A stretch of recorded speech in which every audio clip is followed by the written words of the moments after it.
clases que teníamos, nosotros decíamos, bueno, el sistema nervioso se divide en un sistema nervioso central y un sistema nervioso periférico, ¿no? Eso desde el punto de vista anatómico, o sea, el sistema nervioso central está contenido dentro de toda una estructura ósea, ¿sí?, que lo protege, que es el cráneo, digamos, y la columna vertebral, y por lo tanto decimos que el sistema nervioso central era el cerebro, los dos hemisferios, el cerebelo, ¿sí?, el tronco encefálico con el mesencéfalo, protuberancia bulbo y la médula espinal, ¿sí? Todo lo que se desprendía de ahí, ¿sí?, hacia la periferia es el sistema nervioso periférico, que estaba formado por nervios, ¿sí?, que eran conjunto de axones, y ganglios nerviosos, que recuerden que el ganglio es un conjunto de cuerpos de neuronas, pero justamente en el sistema nervioso periférico, ¿está bien? Porque en el central lo llamaríamos núcleo. Pero también ustedes vienen de cursar, ¿sí?, una rotación que es digestivo, donde se dieron cuenta que en el tubo, en la pared, ¿sí?, del tubo digestivo hay neuronas, ¿sí? Hay todo un sistema nervioso llamado sistema nervioso entérico, y que está formado por los plexos submucoso y el plexo mientérico de Auerbach, ¿sí? Uno que está a nivel de la submucosa y otro entre la capa circular y longitudinal del tejido digestivo, ¿sí? Este sistema nervioso entérico es sistema nervioso periférico, porque está en la periferia, no está en el central, por supuesto, pero tiene algunas características especiales, ¿no?, que funciona por reflejos propios intestinales, o sea, no requiere, digamos, per se del sistema nervioso central siempre para actuar, digamos, y tiene obviamente liberación de acetilcolina, digamos, o de otras hormonas, digamos, o sea, facilita la liberación de hormonas, que facilitan a su vez las funciones intestinales, ¿sí? Y este sistema nervioso entérico tiene una cantidad de neuronas que supera a la de la médula espinal, ¿sí? Por eso en la literatura los anglosajones lo llaman el pequeño cerebro al sistema nervioso entérico. Ahora, perdón, esto lo quería marcar, hace mucho tiempo, ¿sí?, mucho tiempo salió un artículo, digamos, en esta revista que es de Educación en Fisiología, que preguntaba si hay algo autónomo en el sistema nervioso autónomo, ¿no? Entonces, para dar respuesta a esto, ¿sí? Entonces, dice, la autonomía, digamos, de esta parte del sistema nervioso, que se llama sistema nervioso autónomo, dice, es una ilusión, también es lo que ponen ellos, porque en realidad, como van a ver ahora, ¿sí?, el sistema nervioso autónomo tiene anatómicamente una parte que está en el sistema nervioso central y una parte en el sistema nervioso periférico, ¿sí? Segundo, no es autónomo porque hace lo que quiere, ¿está bien? Porque tiene funciones relacionadas, digamos, justamente con respuestas ante cuestiones sensitivas, cuestiones emocionales, etcétera, ¿está bien? Entonces tampoco es autónomo completamente en su función, ¿sí? Pero, digamos, tiene alguna característica de por qué se lo llama autónomo, y es que en general regula todas aquellas respuestas que en general son inconscientes, ¿sí? Y que se hacen conscientes a través de las consecuencias que tienen, ¿sí?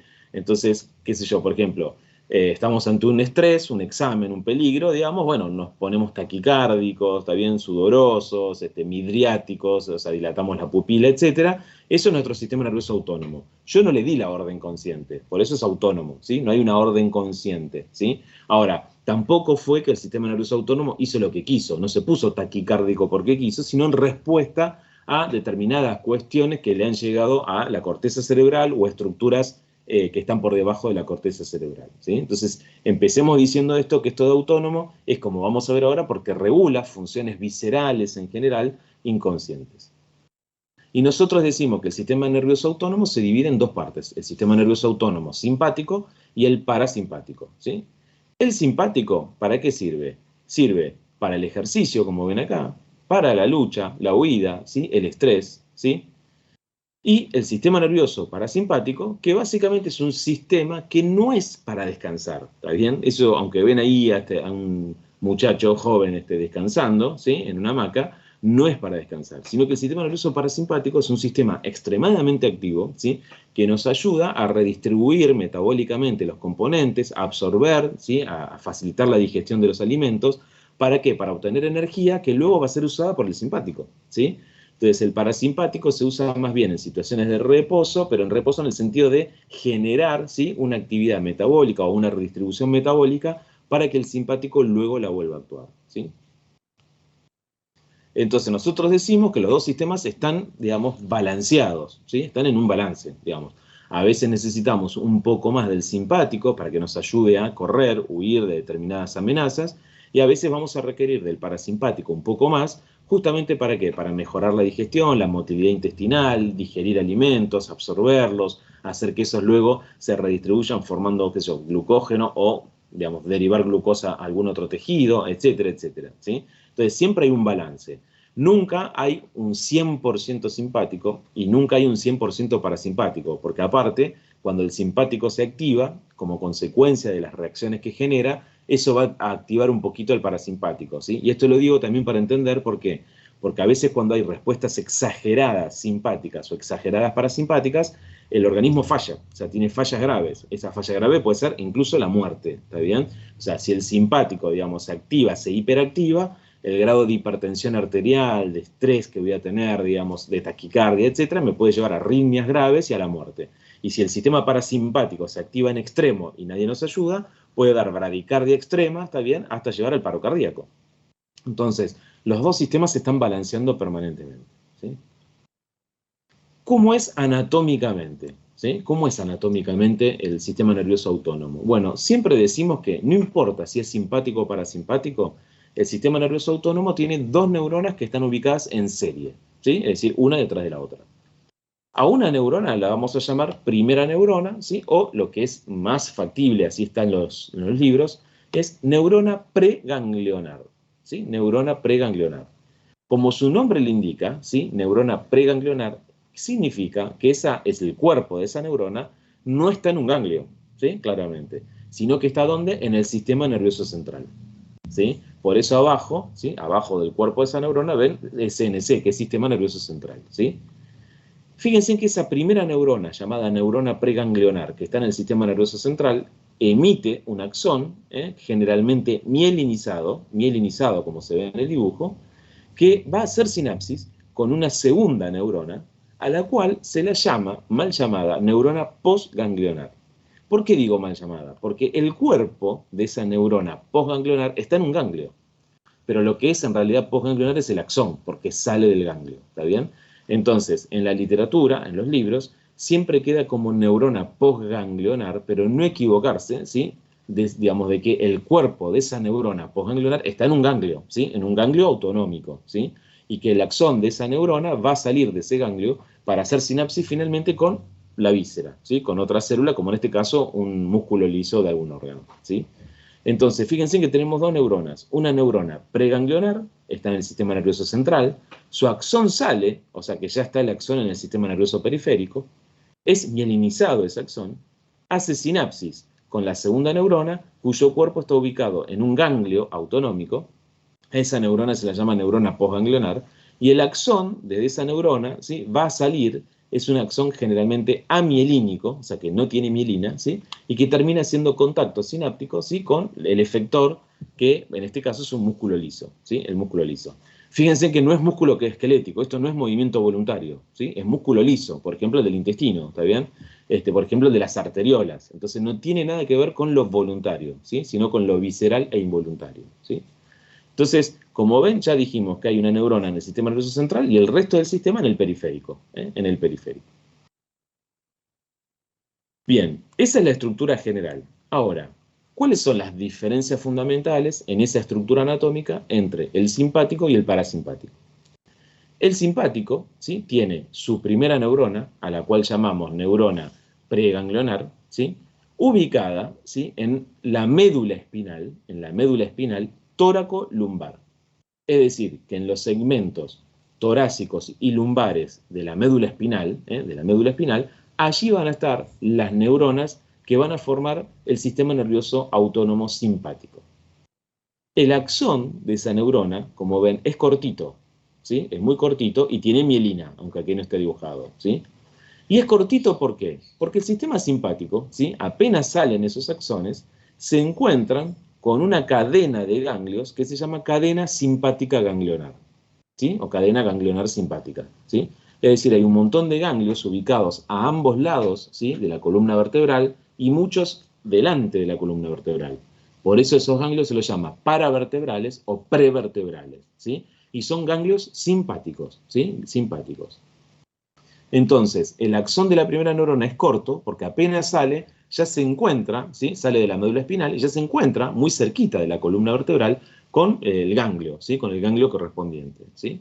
Y ahí hace sinapsis esa primera neurona con el cuerpo de la segunda neurona, ¿sí? A la cual llamamos neurona postganglionar. ¿Qué libera ahí? O sea, es una sinapsis química, ¿sí? Entonces, ¿qué libera la primera neurona sobre la segunda? Acetilcolina, acetilcolina.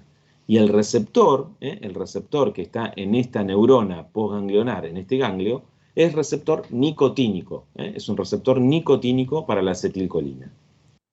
Bien, ahora dijimos que en el ganglio está la neurona postganglionar, ¿sí? Recibiendo esa acetilcolina de la primera neurona. El axón de esa segunda neurona o neurona postganglionar es largo, ¿sí? ¿Por qué es largo? Y porque fíjense que estamos al lado de la columna vertebral, ¿sí? Y ahora tenemos que llegar hasta la víscera. Esa víscera puede ser el corazón, el pulmón, el intestino delgado, o sea, muy lejos. Entonces, el axón de esa neurona postganglionar siempre es largo, es largo. Y por lo general amielínico, no tiene mielina. ¿Qué libera esa segunda neurona, ¿sí? Cuando termina haciendo sinapsis con el órgano efector, ¿sí? Por ejemplo, el corazón o el músculo liso de una arteriola? Bueno, el simpático se lo llama también sistema noradrenérgico, ¿sí? Porque libera noradrenalina, fundamentalmente, y en menor medida adrenalina, ¿sí? Este es digamos, el neurotransmisor final que tiene el simpático, el que va a hacer las acciones del simpático, es la noradrenalina o adrenalina. Por eso siempre escuchan por ahí cuando estamos en situación de estrés o nos levantamos, dicen estoy con mucha adrenalina. Bueno, eso es el simpático, ¿sí? Que está actuando a través de la noradrenalina y adrenalina sobre los diferentes órganos, ¿sí? A ver, preguntas hasta acá de lo que acabo de decir de simpático.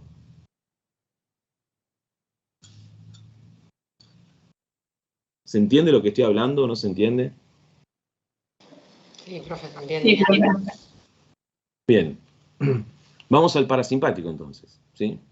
El parasimpático, ¿sí? También obviamente tiene una neurona a la cual llamamos preganglionar, ¿sí? Por lo tanto está dentro del sistema nervioso central, pero no está en el mismo lugar donde está la neurona del simpático, ¿sí? Entonces, ¿dónde está esa primera neurona o neurona preganglionar del sistema nervioso autónomo parasimpático?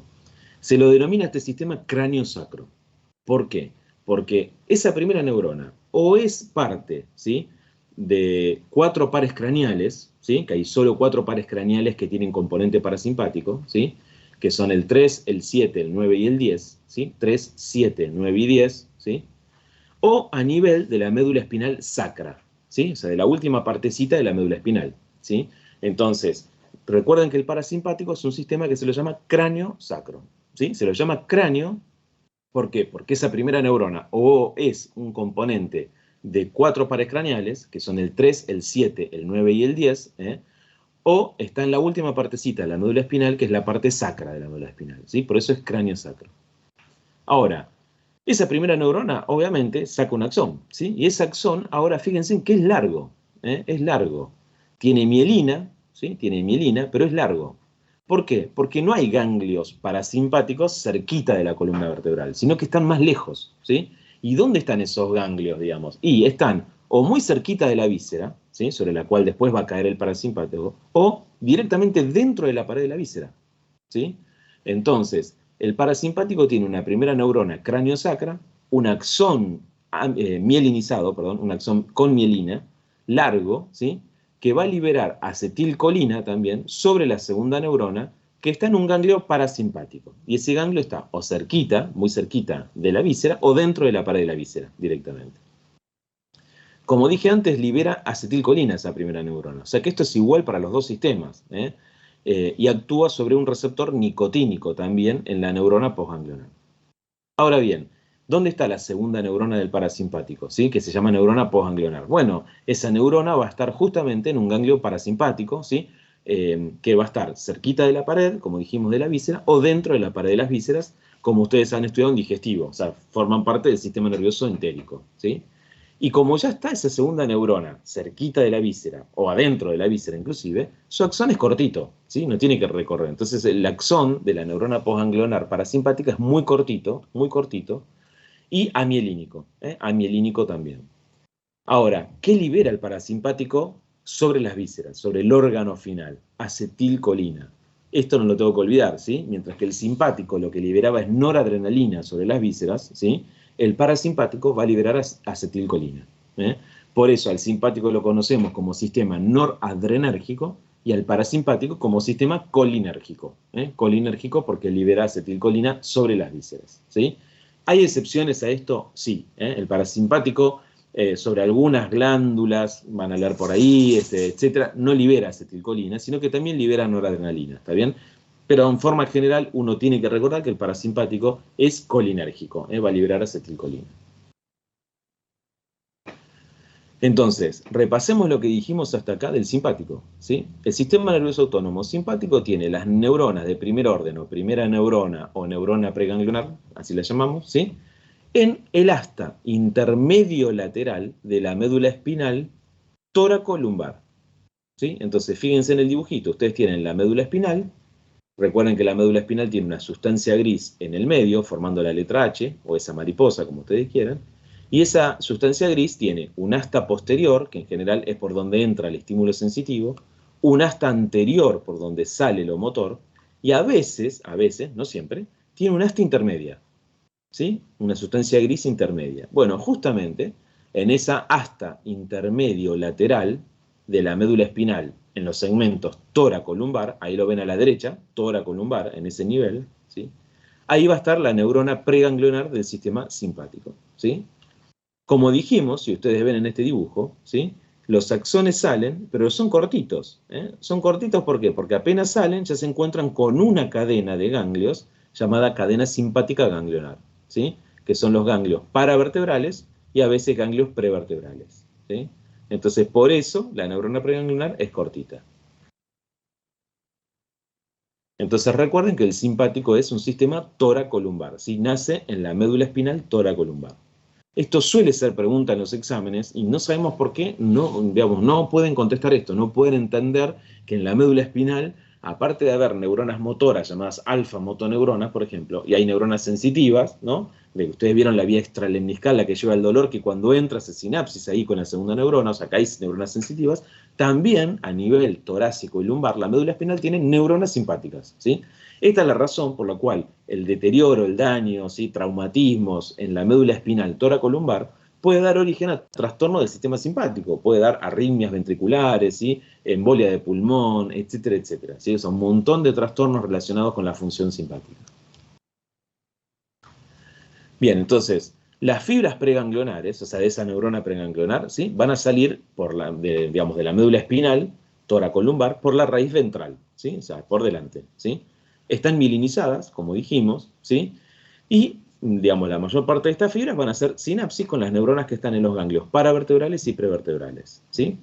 Acá viene ya lo primero, digamos. Cuando uno pregunta, bueno, ¿cuántos ganglios, ¿no? simpáticos tenemos? Bueno, vamos a ver que tenemos 3 ganglios simpáticos paravertebrales a nivel cervical, fíjense que ahí está la disección del cuello, y tenemos un ganglio simpático cervical superior, uno medio e inferior, o sea, no tenemos 7 ganglios porque hay 7 vértebras, ¿sí? Sino que tenemos 3 ganglios simpáticos, superior, medio e inferior, ¿sí?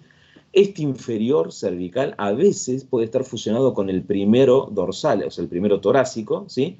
Y se lo llama en ese caso ganglio estrellado, ¿sí? Entonces tenemos 3 cervicales, superior, medio, inferior. Luego tenemos 11 o 12 torácicos, o sea, que acompañan, ¿sí? Ahí los ven todos, es una cadena de ganglios a nivel torácico. Tenemos 4 o 5 lumbares, ¿sí? Más abajo, tenemos 4 o 5 sacros, ¿sí? Y en general, a nivel del coxis, ¿sí? Los ganglios se fusionan en uno. O sea que a nivel del coxis suele haber un único ganglio simpático. ¿Está bien? Entonces tenemos 3 ganglios simpáticos cervicales, más o menos 11 o 12 torácicos, 5 lumbares, 5 sacros y 1 a nivel coxígeo. Bien, y fíjense a la derecha, porque estamos viendo simpático, ¿sí? Que la primera neurona, dijimos que estaba a nivel tóraco-lumbar, ¿sí? Cuando sale, fíjense que el axón es cortito, y es cortito porque apenas sale, ya puede hacer sinapsis con la segunda neurona que está ubicada en alguno de estos ganglios que ustedes ven acá. Esta es la cadena simpática paravertebral, ¿sí? Y de ahí, esa neurona, esa segunda neurona, ¿sí? Que se la llama neurona postganglionar, Su axón va a ser más largo, porque tiene que llegar a todas las vísceras. Entonces el recorrido es más largo. Entonces el axón de esa segunda neurona es un axón largo, amielínico, que va a terminar liberando noradrenalina o a veces adrenalina sobre las vísceras. Sobre las vísceras. Algunas cuestiones anatómicas importantes, ¿sí? La neurona, estamos hablando siempre del sistema simpático, ¿sí? La neurona preganglionar del sistema simpático, que dijimos que está en la médula espinal toracolumbar, ¿sí? Puede hacer sinapsis a veces, ¿sí? Con una neurona que está en el mismo nivel, o sea, cuando sale, ¿sí? Ya se encuentra con una neurona en un ganglio que está en el mismo nivel, o lo que es más frecuente, ¿sí? Lo que es más frecuente es que el axón salga, se meta en la cadena, ¿sí? Pero suba o baje, ¿sí? Para hacer sinapsis, digamos, por ahí con ganglios que están más arriba o más abajo, ¿sí? Especialmente esto sucede obviamente en el cuello, porque en el cuello no tenemos mucho, sino que tenemos 3 ganglios. Entonces, muchas veces, sí, todo lo que parte de la médula espinal va a subir, digamos, funcionalmente pasando por alguno de estos 3 ganglios, ¿sí? A nivel superior. Esto no hay que saberlo, pero fíjense que está más o menos conocido también, que no es que cualquier parte del sistema simpático de la médula espinal se encarga de cualquier cosa, sino que fíjense en que los ganglios cervicales, en los ganglios cervicales, ¿sí? Llega, por ejemplo, las fibras, ¿sí? Provenientes de la médula espinal de C8 y dorsal 1, o dorsal 1 a dorsal 4, que se encargan de todo lo que tenga que ver con la inervación simpática del ojo, de cabeza y de cuello, ¿sí? Es decir, que está bastante conocido también de dónde salen cada una de las fibras y hacia dónde llegan, ¿sí? Pero no hay que saberlo. De nuevo, lo que está en rojo es la médula espinal toracolumbar. Entonces la neurona simpática preganglionar va a tener su cuerpo en el asta intermedio lateral de esta médula espinal toracolumbar, más o menos desde T1 hasta L2, L2 como segmento lumbar de la médula espinal. El axón es mielinizado y cortito y hace sinapsis con algún ganglio de la cadena simpática paravertebral o prevertebral. Y el axón que sale de este ganglio, ¿sí? De estos ganglios simpáticos, es la neurona postganglionar, digamos. El axón es largo porque tiene que llegar hasta las vísceras. Tiene que llegar hasta las vísceras donde va a liberar noradrenalina y en menor medida adrenalina, ¿sí? Voy para atrás un segundito. Creo que, a ver, esperen un segundito que les quería mostrar. Y hay el simpático tiene una ayuda especial, ¿sí? Que es la médula suprarrenal. Como ustedes saben, la médula suprarrenal, ¿sí? Las células son muy diferentes a la corteza suprarrenal, muy diferentes, ¿está bien? Porque el origen embriológico es completamente diferente, ¿sí? La médula adrenal proviene también de una base que tiene que ver con el ectodermo primitivo neural, ¿sí? Entonces, las neuronas que han quedado ahí en la médula quedaron encerradas después por un tejido mesodérmico que es la corteza, ¿sí? Y esas neuronas especiales, esas células especiales que forman la médula adrenal, ¿sí? Le dan el nombre a la glándula, porque son las que liberan una hormona que se llama adrenalina. El 85% de lo que libera la médula suprarrenal es adrenalina, por eso se llama glándula adrenal, ¿sí? Adrenal. Y el 15% es noradrenalina, ¿sí? 15% es noradrenalina, ¿sí? ¿Y por qué nosotros le damos mucha importancia acá? Porque nos damos cuenta la vital importancia que tiene la médula suprarrenal en la función simpática. ¿Por qué? Porque fíjense que acá lo que estamos viendo es que la médula espinal, ¿sí? Que tiene la neurona preganglionar simpática, también puede emitir un axón que va hasta la médula suprarrenal y ahí estimula la liberación de adrenalina. Pero la adrenalina es una hormona, es decir, esa liberación de adrenalina va a viajar por sangre y lo que va a hacer al viajar por sangre es distribuirse rápidamente en todos los tejidos, digamos, y hacer efecto masivo y difuso en todos los tejidos. Esto es importante porque el simpático es el sistema que nos ayuda a la huida, ¿sí? A la lucha, al estrés. Por lo tanto, tiene que ser un sistema rápido, ¿sí? Y para ser un sistema rápido, cuenta con una ayuda especial, no solo la de actuar sobre, digamos, de la neurona directamente sobre los órganos, sino una ayuda especial que es el sistema hormonal de la adrenalina proveniente de la médula suprarrenal, ¿sí? Que es, para nosotros, la médula suprarrenal es como si dijéramos es un ganglio más, un ganglio simpático más, nada más que libera una hormona llamada adrenalina, ¿sí? En resumen, ¿sí? Para hablar de simpático, hasta acá dijimos que el simpático tiene la primera neurona o neurona preganglionar ubicada en el asta intermedio lateral de la médula espinal toracolumbar. Su axón es corto, mielinizado, libera acetilcolina. Esa acetilcolina va a actuar sobre el cuerpo de la neurona postganglionar, ¿sí? que está ubicado en un ganglio simpático paravertebral o prevertebral. ¿Qué receptor tiene ahí esa segunda neurona para la acetilcolina? Nicotínico. Nicotínico. Una vez que la segunda neurona se activa, ¿sí? El axón de esa segunda neurona es largo, porque tiene que llegar hasta la víscera, ¿sí? Y ese axón es largo y amielínico. ¿Qué libera? Noradrenalina, especialmente noradrenalina, ¿sí? Y ahora bien, ¿qué tienen los órganos? ¿Qué receptores tienen los órganos para noradrenalina, ¿sí? Desde este punto de vista simpático? Bueno, los receptores noradrenérgicos, o sea, para noradrenalina o para adrenalina, ¿sí? Se clasifican en receptores alfa o beta, ¿sí? O sea que las vísceras van a tener receptores alfa o receptores beta. A su vez, receptores alfa hay dos subtipos, llamados alfa 1 y alfa 2. Y receptores beta hay tres subtipos, llamados beta 1, beta 2 y beta 3. ¿Sí? Y ahora vamos a ver su funcionamiento. Hasta acá, preguntas que quieran hacer.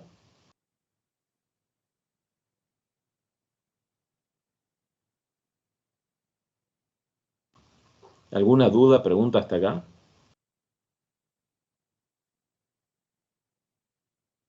Bueno, fíjense en lo siguiente, ¿sí? A la izquierda, está dibujado el sistema parasimpático. Al sistema parasimpático lo llamamos cráneo sacro, ¿sí? Y si ustedes se fijan ahí, miren, ¿por qué se lo llama cráneo sacro? O porque sale del tronco encefálico, que es donde están los núcleos de los pares craneales, ¿sí? Especialmente eran el 3, el 7, el 9 y el 10. El 3 es el nervio motor ocular común, el 7 es el nervio facial, el 9 el glosofaringio y el 10 es el neumogástrico o vago, ¿sí? Neumogástrico vago, que como ven, ¿sí? El 10 no tiene nada de vago, ¿no? Sino que vagabundea, por eso se lo llama vago, ¿sí? Vagabundea por todos los órganos, el corazón, los pulmones, todas las vísceras intestinales, el aparato genitourinario, etc. Y si no está acá, ¿sí? Como parte de esos cuatro pares craneales, el parasimpático es sacro, es decir, parte de la médula espinal sacra, ¿sí? Ahora, ¿cómo es el axón de la neurona preganglionar? ¿Sí? Bueno, es un axón largo, ¿sí? Es un axón largo y mielinizado. ¿Por qué es largo? Y porque ya dijimos que el ganglio parasimpático no está al lado de la columna vertebral, sino que está más cerca de la víscera. Entonces ese primer axón es largo y llega a hacer sinapsis con el ganglio parasimpático que está ubicado o cerquita de la víscera o, como dijimos, dentro de la pared de la víscera, ¿sí? Y luego, obviamente, como esa segunda neurona ya está cerquita de la víscera o metida dentro de la víscera, su axón es cortito, ¿sí? Cortito y amielínico, y amielínico. Pero ¿qué va a liberar el parasimpático? Dijimos sobre los órganos, acetilcolina. Eso no me lo tengo que olvidar, es acetilcolina, por eso se lo llama sistema parasimpático colinérgico. ¿Sí? Acá lo ven dibujado, fíjense, arriba en azul y abajo en azul, la parte cránea y la parte sacra del sistema parasimpático. Y ahí tienen dibujado arriba qué pares craneales tienen actividad parasimpática. Son el par craneal 3 o nervio motor ocular común, el 7, ¿sí? O facial, el 9 o glosofaringio y el 10 neumogástrico o vago, ¿sí?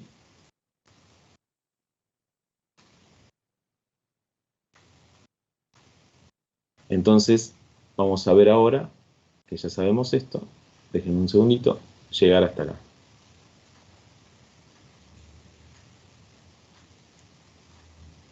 Ahí está, después vuelvo para atrás. El parasimpático, entonces, para repasar, tiene su primera neurona o neurona preganglionar a nivel cráneo sacro, ¿sí? Cráneo sacro. Su axón es largo, ¿sí? Es largo. Y libera acetilcolina sobre la segunda neurona o neurona postganglionar. ¿Dónde está ubicada esa neurona postganglionar? Dijimos, cerca de la víscera o dentro de la víscera, ¿sí? Por lo tanto, esa segunda neurona, ¿sí? Va a tener un axón cortito que también va a liberar acetilcolina. Recuerden que en el parasimpático el neurotransmisor es la acetilcolina, por eso se lo llama sistema colinérgico, ¿sí? Y ese va a actuar sobre receptores ahora muscarínicos, ¿sí? Y esto es lo que no me tengo que olvidar. La acetilcolina, como vimos en la clase de sinapsis, tiene dos tipos de receptores: receptores nicotínicos y receptores muscarínicos. Los receptores nicotínicos, ¿sí? Como ven acá, o están en los ganglios simpáticos, ¿sí? O están exclusivamente en el músculo esquelético estriado voluntario. O sea, es la acetilcolina que liberamos con el nervio radial para hacer extensión del brazo, o sea, es voluntario, ¿sí? Eso es receptor nicotínico. Pero el parasimpático, en las vísceras, cuenta con receptores muscarínicos. O sea que cada vez que escuchemos receptor muscarínico, tenemos que recordar que eso es parasimpático, no es voluntario, ¿sí? Sino que es parasimpático, ¿sí? Bien, acá tienen lo mismo, ¿sí? La neurona preganglionar en la médula espinal sacra, o están en los troncos encefálicos, ¿sí? El neurotransmisor que libera en la primera neurona y en la segunda es el mismo, acetilcolina, ¿sí? Y como dijimos, la primera neurona del parasimpático es larga, ya que se tiene que encontrar con la segunda, que está ubicada muy cerquita de la víscera o dentro de la víscera, ¿sí? Y la segunda neurona o postganglionar es cortita porque está ya casi dentro del órgano que inerva, ¿sí? El neurotransmisor, ¿sí? El neurotransmisor es acetilcolina. Por eso lo llamamos al sistema parasimpático colinérgico, colinérgico. Todo esto es lo que acabo de decir anteriormente. Bien, ¿preguntas hasta acá? Vamos.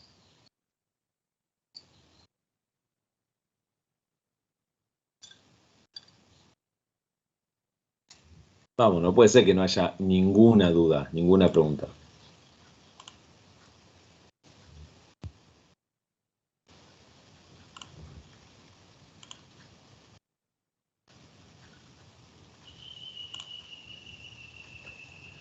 Vamos a ver, preguntas.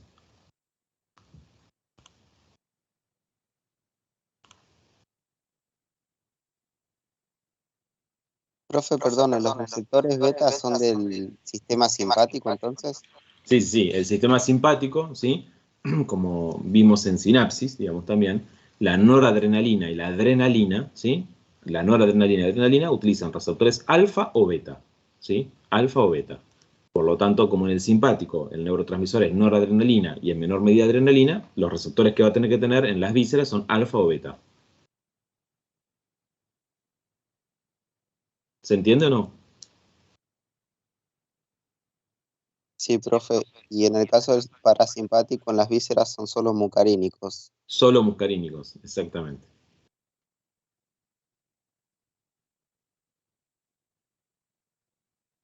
Vamos, preguntas que tengan hasta acá. En relación a los receptores nicotínicos, iban a estar en el músculo esquelético voluntario y ganglios. Y en los ganglios, ya sean simpáticos o parasimpáticos, porque la primera neurona del simpático y el parasimpático liberan acetilcolina, ¿sí?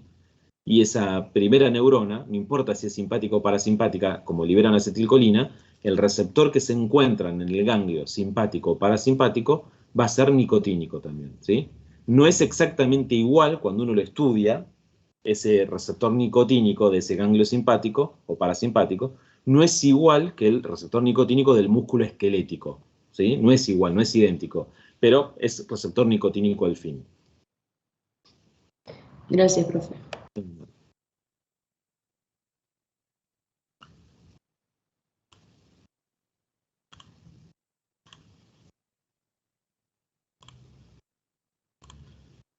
Bien, veamos del parasimpático, ¿sí? Del parasimpático, cuáles son los pares craneales que tienen actividad parasimpática, ¿sí? Uno de ellos es el tercer par craneal, ¿sí? Que se llama nervio motor ocular común, ¿sí? O oculomotor. Como ustedes saben, digamos, sí, porque lo vimos cuando vimos tronco encefálico, ¿sí? El origen real del tercer par craneal está en el mesencéfalo, en el corte superior, ¿sí? En el corte superior. Ahí está digamos, el núcleo principal del tercer par, que tenía como funciones, por ejemplo, ¿sí? Elevar el párpado, o sea, mover hacia adentro el ojo, ¿sí? O sea, se encargaba de la motilidad ocular voluntaria. Pero acá lo que estamos viendo, ¿sí? Justamente, que también lo vimos ahí en Anatomía del Tronco, es que el tercer par craneal tiene un núcleo accesorio, ¿sí? Ese núcleo accesorio se llama núcleo de Edinger y Westphal. Núcleo de Edinger y Westphal. También ubicado ahí en el mesencéfalo, ¿sí? Delante del anterior. Y ese núcleo de Edinger y Westphal es el núcleo parasimpático del tercer par, ¿sí? O sea que el núcleo de Edinger y Westphal es el núcleo parasimpático del tercer par craneal o nervio motor ocular común. Fíjense que los axones que salen de ese núcleo de Edinger y Westphal, como dijimos, como estos parasimpáticos, son largos, ¿sí? Son largos, y van a llegar, ¿sí? Hasta un ganglio que se llama ganglio parasimpático ciliar. Ganglio parasimpático ciliar. Ahí libera acetilcolina, ¿sí? La primera hacia la segunda neurona. Y la segunda neurona, ¿sí? Esta que está ubicada en el ganglio ciliar, tiene un axón más cortito y va a llegar, ¿sí?, hasta los músculos ciliares, ¿sí?, y los músculos del iris, que van a permitir la constricción de la pupila, o sea, la miosis, y la acomodación para la mejora de la visión, ¿sí? O sea que el parasimpático, a través de este tercer par craneal, lo que hace es miosis, o sea, constricción pupilar y acomodación. O sea que cuando ustedes están leyendo, ¿está bien? Están acercando el papel, están acomodando la vista, eso es una función que ustedes no la hacen voluntariamente, ¿sí? Sino que la están haciendo, ¿sí?, a través de forma refleja, ¿sí?, con este tercer par craneal, con el componente parasimpático del tercer par craneal, ¿sí? Y si ustedes encienden una luz muy vigorosa o hacen el reflejo pupilar con una linterna, ¿sí?, ustedes ven que la pupila se achica. Eso no lo hacen ustedes voluntariamente, sino que es esto que estamos hablando ahora, ¿sí? Es el núcleo de Edinger y Westphal que recibió la información de que hay mucha luz y por lo tanto, ¿sí?, lo que va a hacer ese núcleo de Edinger y Westphal es dar la formación, digamos, parasimpática, es decir, a provocar miosis, achicamiento del diámetro de la pupila para que no entre tanta luz. Luego, ¿sí?, el otro par craneal es el séptimo par craneal, ¿sí? El séptimo par craneal. El séptimo par craneal se llama nervio facial. El nervio facial tiene su núcleo principal en la protuberancia, ¿sí? Obviamente, ese núcleo principal es el que va a ejecutar los movimientos faciales voluntarios, ¿sí? O sea, cuando mi corteza le dé orden a ese núcleo facial que está en la protuberancia, yo puedo guiñar un ojo, ¿no? Qué sé yo, soplar, etcétera, ¿sí? A enojarme, a arrugar la frente, etcétera. Eso lo hace el nervio facial en su componente motor voluntario. Pero el séptimo par tiene componente parasimpático, ¿sí? Componente parasimpático. Y para eso tiene núcleos accesorios, ¿sí? Esos núcleos accesorios que están en la protuberancia y el bulbo se llaman núcleo salivar superior y núcleo salivar inferior, ¿sí? Vuelvo a repetir, el nervio facial, aparte de su núcleo motor, que nosotros vimos cuando vimos tronco encefálico, tiene núcleos accesorios parasimpáticos. Y esos núcleos se llaman núcleo salivar superior y núcleo salivar inferior, que están ubicados en protuberancia y bulbo, ¿sí? ¿Y para qué sirve, digamos, estos axones parasimpáticos del facial? Bueno, inervan a las glándulas lagrimales y salivales, ¿sí? Por eso que cuando decimos salivales es todas las glándulas salivales menos la parótida, ¿sí? Menos la parótida. Por eso, digamos, cuando percibimos el olor a comida o tenemos hambre, tenemos secreción salival espontánea, ¿sí? Por esas glándulas salivales, ¿está bien?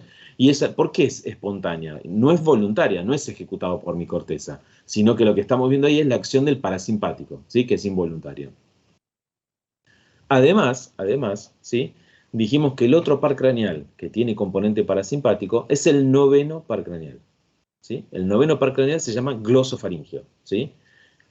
Aparte de sus funciones habituales, el glosofaringio, ¿sí?, como esto de la inervación sensitiva, del ganglio carotidio, de llevar información sobre la presión arterial, información que tiene que ver con el velo del paladar, etcétera, etcétera, ¿sí?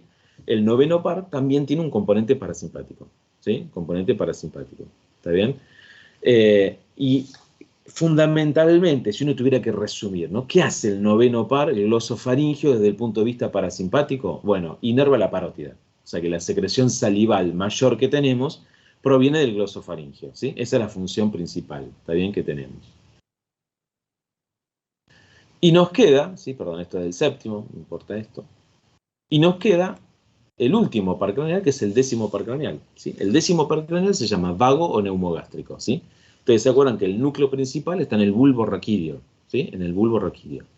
Y el neumogástrico, ¿sí?, se va a encargar de lo que tiene que ver la inervación de las cuerdas vocales, también traer información sensitiva del paladar, ¿sí?, de la faringe y la laringe, etcétera, etcétera. Pero, más allá de todas estas funciones que estamos viendo, ¿sí?, sin lugar a dudas, ¿sí?, la función primordial que ustedes estudiaron en el primer cuatrimestre es que el décimo par craneal, ¿sí?, a través de su componente parasimpático justamente, ¿sí?, es el que provoca la bradicardia en el corazón, ¿sí?, o sea, disminuye todas las propiedades cardíacas en el corazón, es el que provoca broncoconstricción en el músculo liso del bronquio, en los pulmones, ¿sí?, y es el que controla todas las respuestas de motilidad intestinal y secreción del aparato gastrointestinal.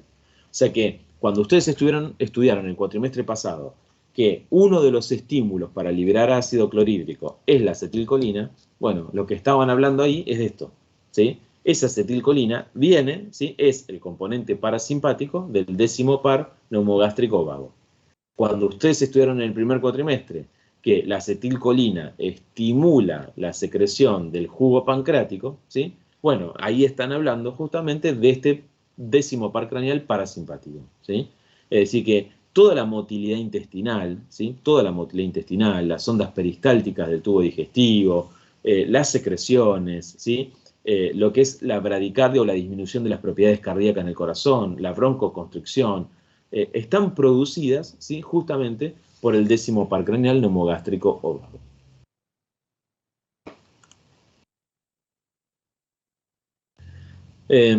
Uno de los, perdón, acá estaba, el nervio vago, ¿sí? El nervio vago, ¿sí? Yo les había mostrado la otra vez que, digamos, en el tronco encefálico, que tenía algunos núcleos compartidos, ¿está bien? Acá lo que nos interesa a nosotros, fundamentalmente, ¿sí? Es fundamentalmente el núcleo del tracto solitario, ¿sí? Se llama así, es un núcleo especial del 10º par craneal, ¿está bien? El núcleo ambiguo, que lo vimos cuando vimos tronco, después lo pueden repasar, es un núcleo que se llama así fundamentalmente porque es compartido por el 9, el 10 y algunas fibras del 11º par craneal también, ¿sí? Bien, ahora, estuvimos hablando de parasimpático y dijimos que lo que libera el parasimpático o sistema colinérgico es acetilcolina. Y por lo tanto, ustedes ya saben que la acetilcolina tiene dos receptores, nicotínicos o muscarínicos, pero para nosotros lo importante, ¿sí? Lo importante es que el sistema nervioso autónomo parasimpático libera acetilcolina sobre las vísceras y en esas vísceras lo que va a haber son receptores muscarínicos. Muscarínicos. Y muscarínicos hay 5 subtipos, ¿sí? Se llaman M1, M2, M3, M4 y M5, ¿sí? 5 subtipos. Cada uno de estos, por supuesto, también va a encontrarse en una localización específica, ¿sí? Y vamos a ver ahora de qué se trata esto. Perdón, una cosa para que recuerden de sinapsis, los receptores colinérgicos o de acetilcolina se dividen en nicotínicos, que son ionotrópicos, recuerden que el receptor nicotínico en sí mismo es un canal, o muscarínicos, que todos son metabotrópicos, es decir, son receptores que están acoplados a proteína G y generación de segundos mensajeros, ¿sí? De segundos mensajeros. Bueno, no hace falta, en este caso, del parasimpático, no hace falta exclusivamente saberse dónde están ubicados todos los receptores. Hay los libros, hay pocos que lo tienen y los que lo tienen, digamos, algunos están desactualizados en esto, ¿sí? Pero sí, por ahí podría ser conveniente recordar, digamos, que en el corazón, ¿sí? El receptor que tiene el sistema parasimpático es de tipo M2, M2. Es decir, que cuando tenemos una bradicardia extrema, y eso es por acción de la acetilcolina, eso se produce porque la acetilcolina en el corazón está actuando sobre el receptor M2, M2, ¿sí? Esta es una de las cosas que sí tendría que llevarme de acá.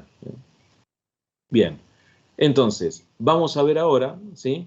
Perdón, antes de esto, voy a ir para atrás un segundito, porque les quiero mostrar acá. Los receptores del sistema simpático, o sea, el sistema que me sirve para la lucha, la huida y el estrés, el sistema adrenérgico o noradrenérgico, se clasifican en alfa y beta. Y yo les dije que los receptores alfa son alfa 1 y alfa 2, y los beta son beta 1, beta 2 y beta 3. Acá sí tengo que recordar, ¿sí? Dónde están ubicados y alguna función específica de alguno de ellos, ¿sí? Entonces empecemos. El alfa 1 es un receptor, ¿sí? Adrenérgico que fundamentalmente está ubicado en el músculo liso de las arteriolas, en el músculo liso de las arteriolas, especialmente en la piel, en las arteriolas de la piel, en las arteriolas del tejido esplácnico, ¿sí? Y el efecto que tiene la noradrenalina sobre el receptor alfa 1 en este músculo liso vascular es la contracción, o sea, la vasoconstricción, ¿sí? La vasoconstricción. Por eso, cuando estamos en un día extremadamente frío, por ejemplo, ¿sí? Respondemos con una activación simpática. ¿Y qué hace el simpático? Libera noradrenalina, que sobre el músculo liso, ¿sí? De las arteriolas de la piel provoca una intensa vasoconstricción. Por eso me veo pálido, ¿sí? Absolutamente pálido. Lo mismo que cuando corremos, ¿no? Cuando corremos no queremos llevar sangre, ¿sí? Hacia la piel ni el tejido esplácnico, sino que queremos llevar sangre al músculo esquelético, ¿sí? Al propio corazón, ¿sí? Entonces, el receptor alfa 1, que está en el músculo liso de las arteriolas, ¿sí? A nivel de la piel y a nivel del tejido esplácnico, se va a cerrar ese músculo liso cuando esté corriendo para que la sangre no vaya ahí y vaya preferentemente, se redistribuya a los sectores como el músculo esquelético, ¿sí? El receptor alfa 2, ¿sí? El receptor alfa 2 está ubicado en plaquetas, ¿sí? Perdón, antes de seguir con eso. El receptor alfa 1, aparte del músculo liso de las arteriolas, está ubicado en el músculo radial del iris o músculo dilatador de la pupila. O sea que la noradrenalina, cuando actúe sobre el músculo radial del iris, va a provocar lo que se llama midriasis, midriasis o dilatación de la pupila. Ahora sí, el alfa 2, que suele estar ubicado, por ejemplo, en las plaquetas y que facilita la agregación plaquetaria, lo que tengo que recordar es que también está ubicado, ¿sí?, en las terminaciones presinápticas. Si ustedes recuerdan cuando vimos sinapsis, ¿sí?, decíamos que un mecanismo de regulación de la sinapsis es tener receptores presinápticos. Entonces, las neuronas que liberan noradrenalina, ¿sí?, cuando esa noradrenalina está en exceso, actúa también sobre receptores propios, receptores presinápticos, que es el alfa 2, inhibiendo su propia liberación, inhibiendo su propia liberación. Y luego tenemos los receptores beta, ¿sí?, que son beta 1, beta 2 y beta 3. El beta 1, ¿sí?, y esto no me lo tengo que olvidar nunca más, ¿sí?, es el receptor por excelencia que tiene el corazón para el simpático. O sea, cuando ustedes estudiaban, ¿no?, en ARTI2, que la adrenalina y la noradrenalina provocaban taquicardia, ¿sí?, aumento del lucitropismo, del vagotropismo, del dromotropismo, o sea, de las propiedades cardíacas, esa acción de la noradrenalina o de la adrenalina en el corazón es llevada a cabo sobre receptores beta 1 que tienen esas fibras miocárdicas, receptores beta 1. Entonces, el receptor del corazón simpático, por excelencia, es el beta 1, beta 1. Y allí lo que hace es acelerar, o sea, facilitar las propiedades cardíacas. El receptor beta 1 también está en las células que liberan renina en el riñón, ¿sí?, en las células del aparato juxtaglomerular del riñón. Entonces ahí el simpático estimula la liberación de renina, ¿para qué? Y porque ustedes saben que la renina aumenta, ¿sí?, la presión arterial. El sistema renina-angiotensina-aldosterona es un sistema para aumentar la presión arterial, y acá estamos en un sistema de estrés, de ejercicio. Entonces el beta 1 también va a estar en las células granulares del aparato juxtaglomerular del riñón, ¿sí?, facilitando la liberación de renina. El beta 2, ¿sí?, va a estar o en el músculo liso bronquial, donde ahí provoca broncodilatación, o sea, ese músculo liso se relaja, broncodilatación, pero también está en los vasos sanguíneos del músculo esquelético, ¿sí?, y ahí lo que favorece, ¿sí?, también es la relajación de ese músculo liso. Entonces, cuando nosotros estamos corriendo o haciendo ejercicio, el simpático, inteligentemente, ¿qué hace? Actúa con la misma sustancia, el mismo neurotransmisor que la noradrenalina en los vasos sanguíneos de la piel y los cierra, porque ahí hay alfa 1, ¿sí?, hace vasoconstricción.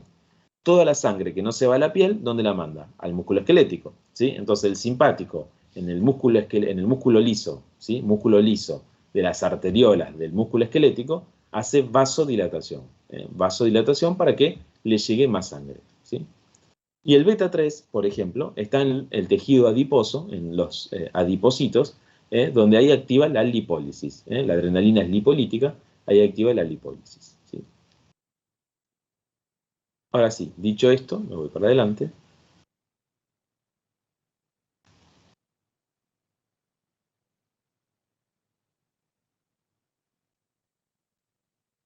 Bien, veamos integración entonces, de todo lo que vimos hasta acá, ¿sí?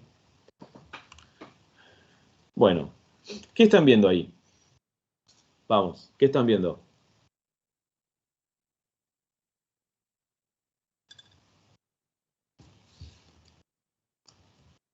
Les hago un múltiple choice. Estoy viendo una banda en fuga, estoy viendo un escorpión o una mariposa. ¿Qué están viendo, chicos?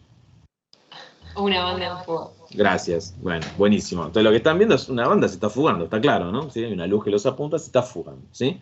Entonces, ¿qué les parece a ustedes esta situación de una banda que se está fugando? ¿Predominará en ellos el simpático o el parasimpático? Simpático. El simpático, perfecto. Entonces, el sistema que prevalece en la huida, en la lucha, el ejercicio, el estrés, es el sistema simpático. Perfecto. Entonces, ¿cómo estará el corazón de estas personas que se están fugando? ¿Qué les parece si está actuando el simpático? Taquicárdico. Bien, aparte de taquicárdico, que eso para que recuerden es cronotropismo, o sea que tiene el cronotropismo positivo, taquicárdico. Además,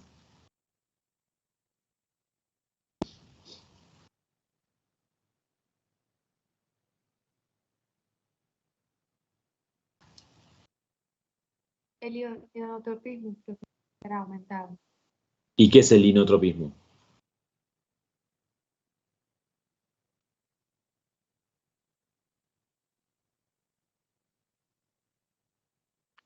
La actividad A eléctrica. la fuerza. No, el inotropismo, chicos. Inotropismo es contractilidad, ¿sí? Contractilidad, ¿sí? Entonces, el simpático también, sobre el corazón, estimula la contractilidad o el inotropismo, el inotropismo. O sea, que tengo un corazón que late más veces por minuto, tiene cronotropismo positivo, está taquicárdico, pero además, ¿sí? Cada contracción, o sea, cada latido es vigoroso, tiene una fuerza de contracción aumentada, ¿sí? La contractilidad, el inotropismo está aumentado, ¿sí?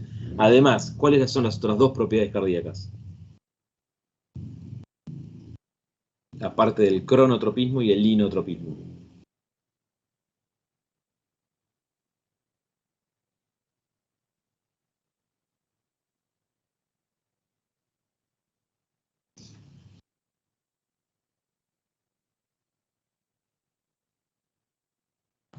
Vagimotropismo.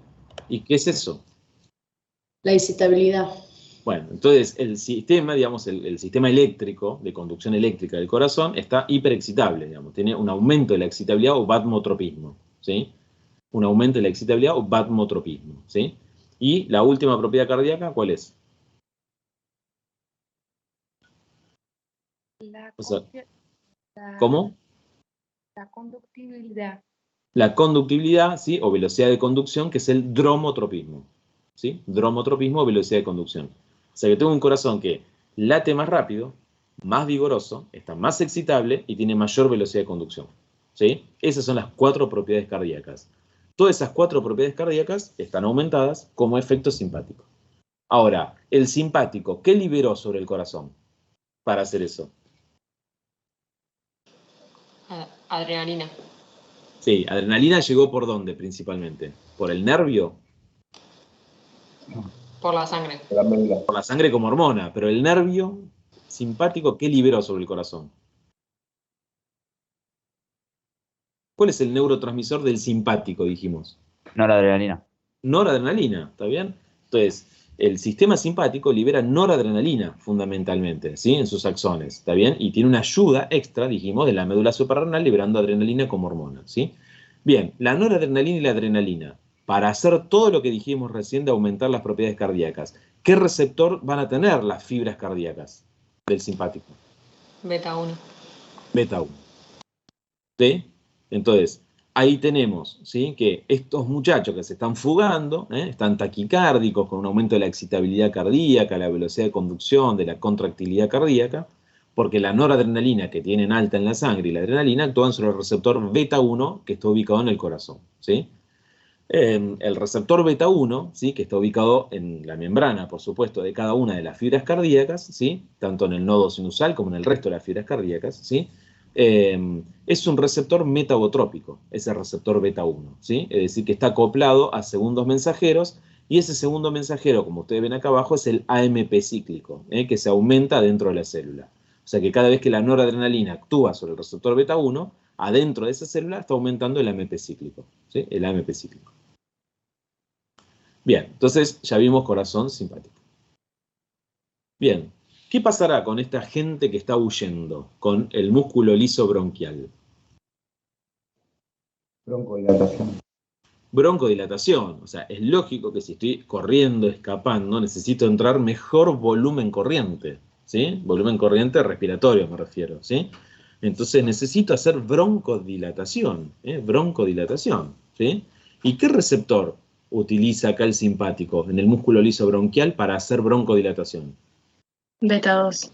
Beta 2, exactamente, ¿sí? Beta 2. Recuerden que cada vez que ustedes encuentran un receptor beta 2, ese músculo liso se relaja, ¿sí? En este caso, como es el músculo liso bronquial, broncodilatación, ¿sí? Con esto mejoramos la entrada del volumen corriente, ¿sí? Generando broncodilatación. El receptor beta 2 es igual que el beta 1, está acoplado a segundos mensajeros también, y lo que aumenta es el AMP cíclico, el AMP cíclico. Por eso, ¿sí? Fíjense ustedes, ¿qué utilizamos para un paciente que tiene una crisis asmática, que tiene broncoconstricción?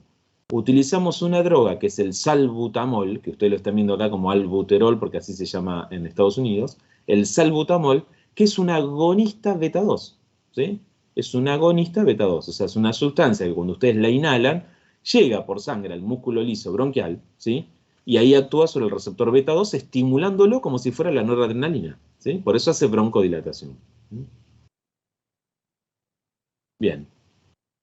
¿Y qué hace? ¿Cómo va a estar la pupila de esta gente que se está fugando? Midriática. Bien, va a tener midriasis, va a estar dilatada la pupila porque van a querer aumentar el diámetro de la pupila para que entre la mayor cantidad de luz y poder mejorar el campo visual, ¿sí? Entonces tienen midriasis. Y el simpático, liberando noradrenalina, ¿sí? ¿Qué receptor tengo para hacer midriasis?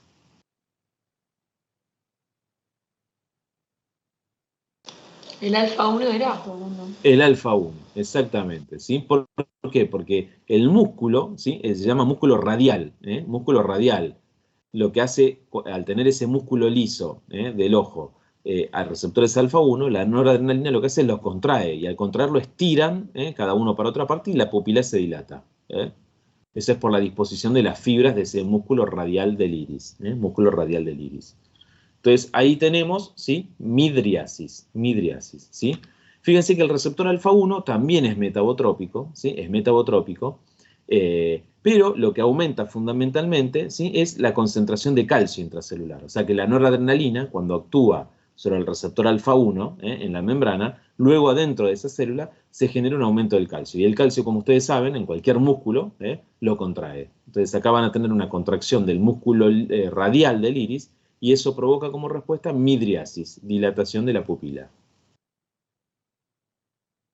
Bien, ¿y cómo van a estar los vasos sanguíneos de esta banda en fuga? Vasoconstricción. Sí, especialmente ¿dónde?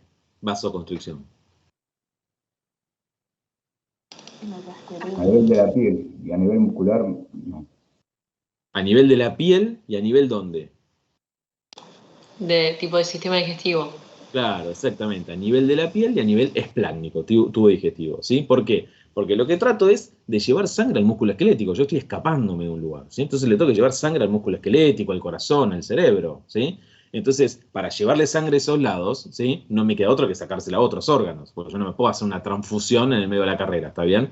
Entonces, ¿cómo hago para llevarle sangre al músculo esquelético y al corazón? Se la tengo que sacar a otros órganos. ¿A quién se la saco? A la piel y al tejido esplácnico. Entonces, en la piel y el tejido esplácnico, ¿sí? Va a haber vasoconstricción, va a haber un cierre de las arteriolas, ¿sí? ¿Y cómo se produce vasoconstricción? ¿A través de qué receptor? Alfa 1. Alfa 1, ¿sí? Recuerden que el alfa 1, como dijimos, es porque aumenta la concentración de calcio y eso provoca la contracción. En este caso va a provocar el cierre de esas arteriolas. Entonces va a haber vasoconstricción arteriolar cutánea y esplácnica. Recuerden, no hace falta decirlo a esta altura, son las arteriolas, ¿no? Que son los vasos sanguíneos que tienen músculo liso. Bien, ¿y qué va a pasar a nivel de los vasos sanguíneos del músculo esquelético? Van a estar vasodilatados. Claro, va a haber vasodilatación, ¿sí? Y esa vasodilatación, por lo general, está mediada por receptores beta 2, que recuerden que el beta 2 relaja, siempre relaja el músculo liso. En este caso, como son vasos esqueléticos, se relajan, ¿sí? Entonces va a haber vasodilatación de las arteriolas del músculo esquelético, del músculo esquelético. Bien, esto es para hacerles recordar que el receptor alfa 2 es un receptor presináptico habitualmente. O sea, cuando estamos en el sistema nervioso central es presináptico, es decir, que cuando hay mucha noradrenalina liberándose, actúa no solo en la possinapsis, sino también en la propia presinapsis, inhibiendo la propia liberación. Es un mecanismo de control que tienen las neuronas. Bien, ¿y acá qué les parece esto? ¿Qué prevalece? ¿El simpático, el parasimpático? ¿Qué les parece a ustedes?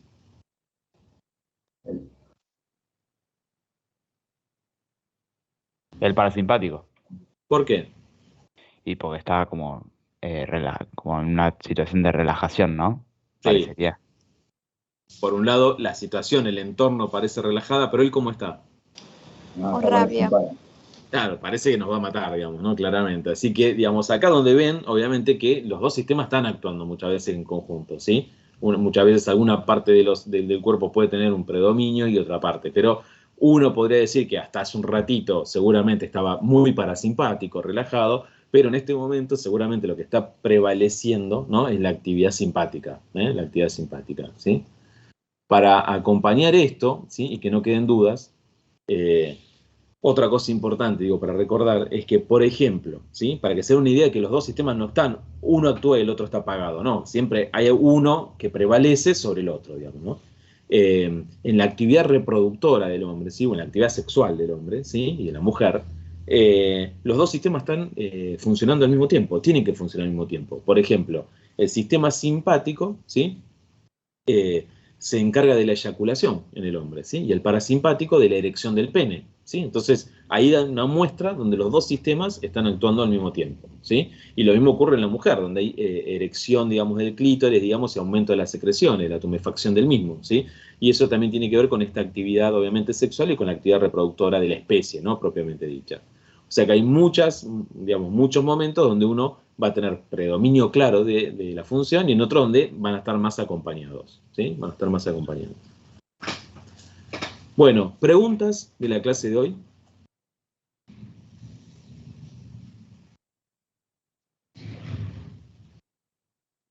No, todo muy claro, profesor. ¿Se entendió esto, no? La diferencia entre hablar de sistema nervioso autónomo, no se van a confundir, digo, cuando hablen de autónomo, de hablar de músculo esquelético, de lo que hablamos en motor, ¿no? No tiene nada que ver con eso, digamos, básicamente en función no tiene nada que ver con eso, ¿no? Acá estamos hablando de otro sistema que es involuntario, que yo no lo regulo, digamos, yo corro, ¿no? Hago ejercicio y el corazón se acelera, pero yo en ningún momento le dije con mi corteza, acelerate corazón, eso lo hace el sistema simpático, ¿sí? Esto es lo que tiene que quedar claro, que en lo que aspecto, digamos, se llama autónomo, tiene que ver con esto, digamos, que de alguna manera recibe el estímulo el sistema y el sistema actúa para mejorar esa función que tenemos, que es la de correr, ¿está bien? Pero básicamente no es una función voluntaria, digamos, no es una función voluntaria.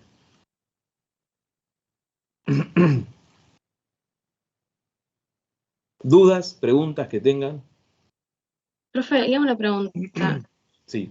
Usted dijo que el receptor alfa 2 es presináptico y que esto era como un sistema de control. Eso no lo entendí. Claro, las neuronas, digamos, en la sinapsis, cuando nosotros vimos sinapsis, la sinapsis química tiene muchos puntos de regulación. Por ejemplo, vos podés regular estimulando o inhibiendo la síntesis del neurotransmisor, estimulando la liberación, inhibiendo la recaptación del neurotransmisor, etcétera, etcétera. Pero un punto también de regulación de la sinapsis es que existen receptores en la neurona presináptica, ¿sí? Que en este caso son los alfa 2, que inhiben la propia liberación del neurotransmisor. Es decir, cuando vos estás liberando, una neurona está liberando mucha noradrenalina hacia la neurona postsináptica, ¿sí?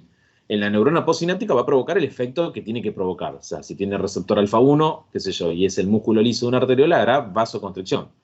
Pero lo que quiero decir acá es que los receptores alfa 2 son presinápticos. Entonces, cuando hay un exceso de noradrenalina, ¿sí? Para prevenir que ese exceso se vuelva tóxico en la neurona que está enfrente, esa misma noradrenalina que está liberando la neurona actúa sobre el propio receptor alfa 2 y eso envía una señal adentro para inhibir la propia liberación de noradrenalina. ¿Se entiende lo que dije o no? Sí, se entendió. ¿Sí? O sea, es un mecanismo para la neurona protegerse de no seguir liberando noradrenalina y no matar a la que tiene enfrente, ¿está bien? Por así decirlo. Entonces, cuando hay mucha noradrenalina, actúas también sobre ese receptor, alfa 2, e inhibe la propia liberación del neurotransmisor, ¿sí?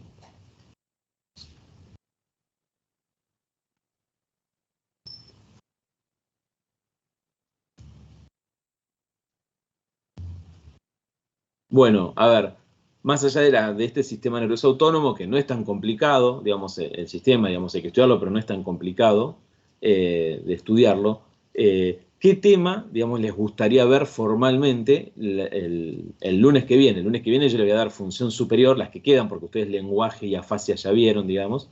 Pero ¿qué cosa le gustaría ver el lunes que viene, que es la última clase prácticamente formal, ¿no? Profe, en mi caso todavía no entendí muy bien lo de campimetría Ajá. y me gustaría ver un poco de núcleos superiores.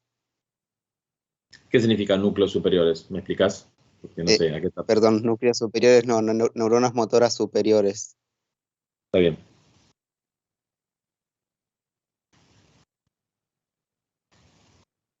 ¿Alguien más?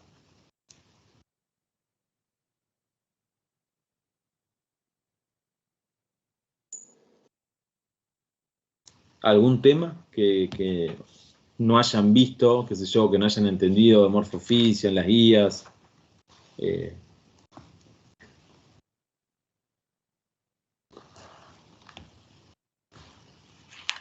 Por ejemplo, hipertensión endocraniana. A mí me gustaría que pudieras hablar un poco de eso, profe.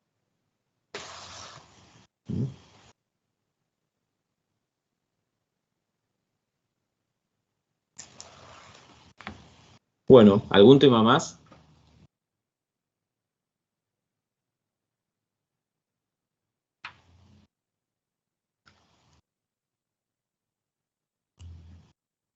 Y repasar un poco de oído, profe, podría ser.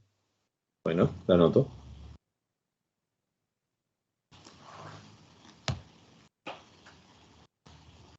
Bueno, vamos chicos, somos 63 acá, 65 en total, digamos, ¿no? 63 ustedes.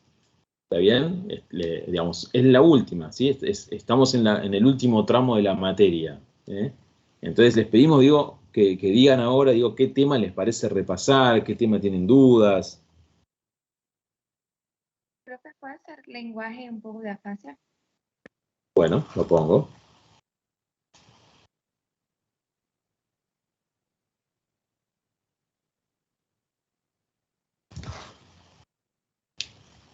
Y un repaso de las vías también, profe. ¿Qué vías? La piramidal, por ejemplo. Bueno.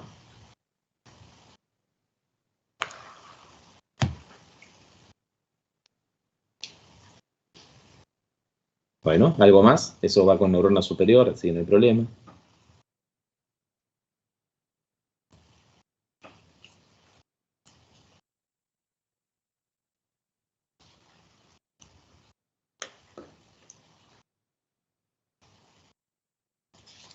¿Ninguna pregunta más? Y si podemos hacer un repaso de núcleos de la base también estaría bueno. Bueno, lo que les pido es que traten de estudiar ustedes también ese tema, ¿eh? No hay ningún problema. Lo paso, lo anoto.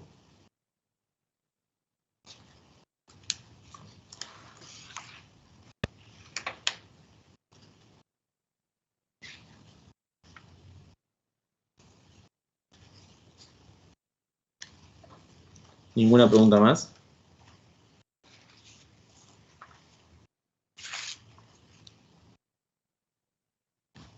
Bueno, nos vemos el lunes entonces a las 8, ¿sí? Yo les voy a dar, digamos, la parte de función superior, la que quede, y empezamos con el repaso.